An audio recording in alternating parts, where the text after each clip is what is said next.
మనలో చాలామందికి ఇలాంటి అనుభవం ఎదురయ్యే ఉంటుంది కదా. దేవుని కోసం గొప్ప కార్యాలు చేసిన తర్వాత ఒక్కసారిగా అలసిపోవడం, ఆధ్యాత్మికంగా నీరసించిపోవడం, అలాంటి సమయాల్లో దేవుడు మనకు నిరీక్షణను, కొత్త బలాన్ని తిరిగి ఎలా ఇస్తాడో తెలుసుకోవడం చాలా ముఖ్యం. అందుకే ఈరోజు మనం ప్రవక్తైన ఏలియా జీవితంలో జరిగిన ఒక అద్భుతమైన పునరుద్ధరణ కథను లోతుగా ధ్యానిద్దాం. మన ప్రభువైన యేసుక్రీస్తు మధురమైన నామంలో మీకు శుభాకాంక్షలు.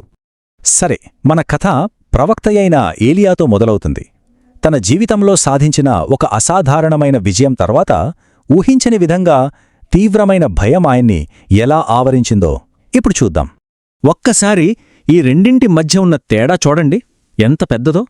ఒకవైపు కర్మెలు పర్వతం మీద దేవుని శక్తితో ఆకాశం నుండి అగ్నిని దించిన మహాప్రవక్త, మరోవైపు ఒక బ్రూమ్ చెట్టు కింద నీడలో కూర్చుని పూర్తిగా నిస్సహాయ స్థితిలో నా ప్రాణము తీసుకొనుము దేవా అని వేడుకుంటున్న ఒక బలహీనమైన వ్యక్తి. ఒకే మనిషిలో ఇంత పెద్ద మార్పా? అవును, ఆయన వేరొకరు కాదు, అదే ఏలియా. వందలాది మంది బయలు ప్రవక్తలను ఒంటరిగా ఎదిరించిన అదే ధైర్యశాలి ఇప్పుడు యెజెబెలనే ఒకే ఒక్క స్త్రీ బెదిరింపుకు భయపడి తన ప్రాణాలను కాపాడుకోవడానికి పారిపోతున్నాడు. గొప్ప గొప్ప ఆధ్యాత్మిక విజయాల తర్వాత కూడా మన హృదయం ఎంత సులభంగా భయానికి లొంగిపోతుందో చెప్పడానికి ఇదొక ఉదాహరణ. ఈ అనుభవం మనలో చాలామందికి సుపరిచితమే. దేవుని సేవలో ఎంతో ప్రయాసపడిన తర్వాత గొప్ప కార్యాలు జరిగినాక ఒక్కసారిగా శక్తిని కోల్పోయినట్టు ఒక విధమైన ఆధ్యాత్మిక అలసట, భయం, నిరుత్సాహం మనల్ని చుట్టుముట్టడం మనం గమనిస్తూనే ఉంటాం. ఈ అలసటలో ఏలియా ఎదుర్కొన్న అతిపెద్ద ప్రమాదమేంటో తెలుసా? ఒంటరితనం. ఇది అపవాది మనపై ప్రయోగించే ఒక శక్తివంతమైన అబద్ధం. దాని గురించి మనం ఇప్పుడు ధ్యానిద్దాం.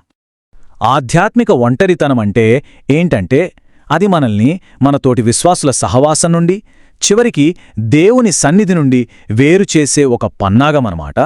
ఏలియా కూడా అదే చేశాడు. తన సేవకుణ్ణి కూడా విడిచిపెట్టి ఒంటరిగా అరణ్యంలోకి వెళ్ళిపోయాడు. ఆ భయం, ఆ అలసటతో కూడిన ఒంటరితనం మనల్ని అబద్ధాలకు, తీవ్రమైన నిరాశ అనే లోయలోకి నెట్టేస్తుంది. మనం అలా ఒంటరిగా ఉన్నప్పుడు శత్రువు మన చెవిలో ఇలాంటి అబద్ధాలను గుసగుసలాడతాడు. చూశావా, నీ జీవితం ముగిసిపోయింది, ఇక నిన్ను పట్టించుకునేవారు ఎవ్వరూ లేరు, ఇక నీకు మిగిలింది అవమానమే. అన్నిటికంటే ప్రమాదకరమైన అబద్ధమేంటంటే ఈ లోకంలో నీలా బాధపడుతున్నది నువ్వు మాత్రమే. గుర్తుంచుకోండి, అవ్వ కూడా ఒంటరిగా ఉన్నప్పుడే సర్పం చేత మోసగించబడింది. ఆ ఒంటరితనపు తీవ్రమైన వేదనలో ఏలియా దేవుని సన్నిధిలో ఇలా మొరపెట్టుకున్నాడు, నేను ఒక్కడును మాత్రమే మిగిలియుండగా వారు నా ప్రాణము తీసివేయుటకై చూచుచున్నారు అని. ఆ మాటల్లో ఉన్న నిస్సహాయత, ఆ ఒంటరితనం ఎంత భయంకరమైనదో ఒక క్షణం ఆలోచించండి. కాని ఏలియా కథ ఆ బ్రూమ్ చెట్టు కింద మురిసిపోలేదు. నిరాశ అనే చీకటి నుండి నిరీక్షణ అనే వెలుగులోకి ప్రయాణం ఇప్పుడు మొదలవ్వబోతుంది. ఎందుకంటే దేవుని ప్రేమగల పునరుద్ధరించే స్పర్శ రంగప్రవేశం చేయబోతుంది. అయితే ఇక్కడ మనం వేసుకోవలసిన ఒక ప్రాముఖ్యమైన ప్రశ్న, ఏలియా నమ్మింది, ఆయన మనసులో బలంగా అనుకున్నది నిజమేనా? దేవుని పక్షాన పోరాడటానికి నిజంగా అతడు ఒక్కడే మిగిలి ఉన్నాడా? దేవుని సమాధానం ఒక సంఖ్య, 7,000.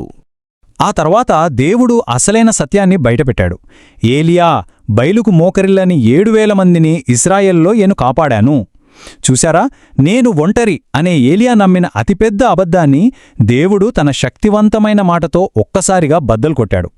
ఆయన ఒంటరి కాదు, మనం కూడా ఒంటరులము కాదు.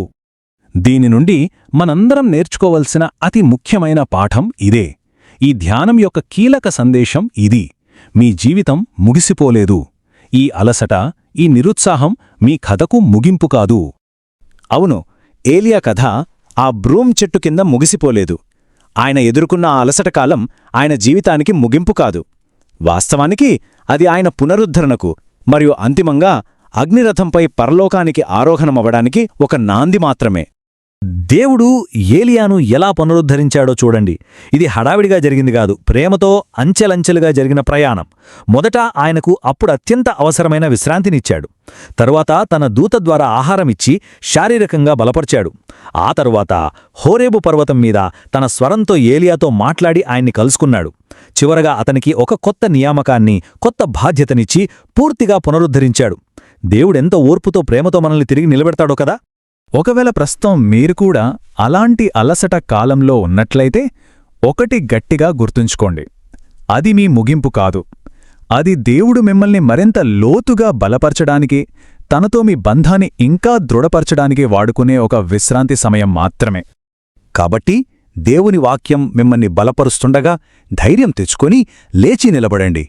మీరు కోల్పోయిన ఆ పరిశుద్ధమైన ఆసక్తిని, ఆ మొదటి ప్రేమను, ఆ ఆనందాన్ని దేవుడు తిరిగి పునరుద్ధరిస్తున్నాడు. ఆయన శక్తివంతమైన చెయ్యి మీకు ఎల్లప్పుడూ తోడుగా ఉంది. ఈ మాటలను ప్రభువు స్వయంగా ఆశీర్వదించునుగాక. ఆమెన్.